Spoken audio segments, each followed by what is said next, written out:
is looking at the recidivism rates. Recidivism rates. Reoffending in Jamaica, that's what I'm looking at. Hi everyone, welcome back to my YouTube channel. Can you rehabilitate the bad gal? I was told that my last video was not serious, so let's get serious. So the whole point of this video is to clear up maybe some confusing points from the last video. I'm doing this research vlog because I don't think anyone's going to pick up my thick research pieces. I'm going to try to convey the same critical analysis on this research vlog.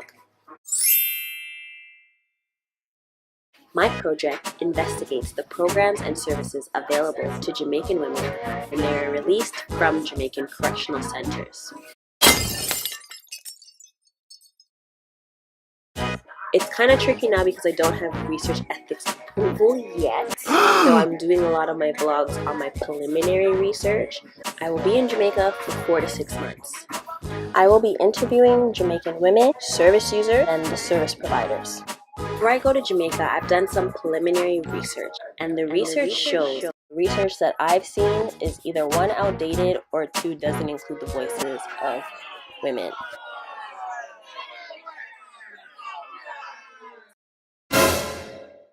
The mean average percentage of female incarceration in the Caribbean is 2.89%. The female incarceration rate in Jamaica is higher than that. Higher than the Caribbean's average female incarceration. Updated data reports that the incarceration rates are on the decline, but yet the reoffending rates in Jamaica are on an increase. Although the incarceration rate has decreased by 60% between 2003 and 2008, the recidivism rate has increased by 15,000%. Why are recidivism rates increasing? Why are women reoffending in Jamaica? If the recidivism rates are increasing, does this mean that the rehabilitative programs and services are doing the job that they are meant to do? My project will determine what factors contribute to reoffending rates in Jamaica. My research project will also determine the factors that influence the reincarceration rate. I would like to get some update statistics on what's going on in Jamaica, what might influence the reoffending, and clarify some of these confusing statistics. What's going on for these women, why they're reoffending. Patrice Morris has done a study on the rehabilitation model in imprisonment in Jamaica, and argues that Jamaica just doesn't have positive resources available to females that are incarcerated there.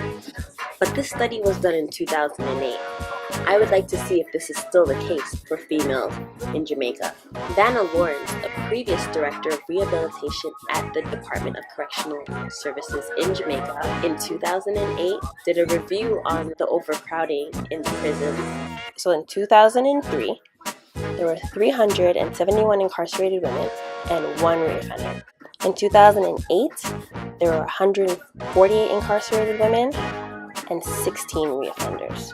And the research shows Marilyn Jones analyzed the rehabilitative programs and services available in Jamaica in 2003. In this study, participants stated that they had trouble accessing things like parole, but her study didn't clarify if these were issues for women or if these were issues for male inmates. So, I've reached out to Professor Jones. We are in contact via email. Hopefully, throughout the research process, I will be able to include an interview from her and maybe clarify some of her findings, because I think that would be very useful to the research project.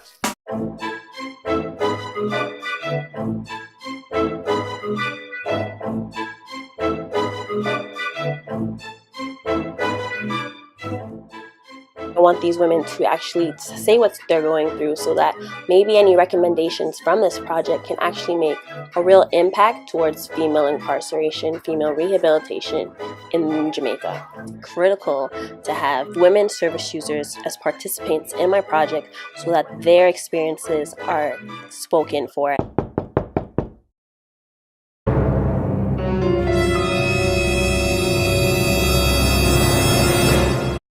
It's not that I don't think that there are people in Jamaica focused on the rehabilitative programs and services available to women.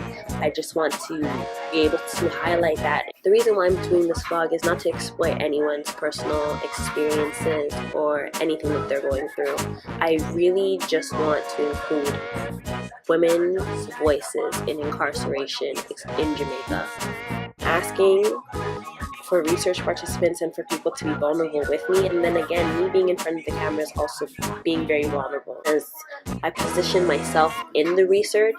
Black, able-bodied person, woman from Toronto going abroad, going to Jamaica to research something that's going on there. I working through all of that, all of my social locations and understanding, which is why I think it's critical to have women's voices. I'm still thinking on how to share my parts in this and why I think female rehabilitation after incarceration is so important. Changing a lot of academic boxes. Yeah, I will leave the citations of the authors and the research that I have used. Well, not all of them, because my bibliography is pages long. I will send links to at least the scholars that I have talked about in this video.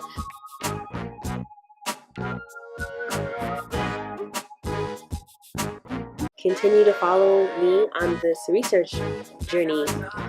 I don't want these videos to be boring and like lecture-like. I want them to be engaging. I hope not to be so serious. I want it to be relatable. Comment below. What else?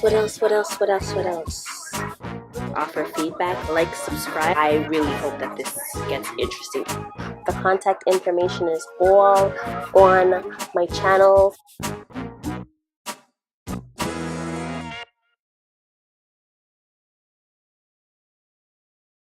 I hope you enjoyed this video. Thanks for watching. Was this serious enough for you?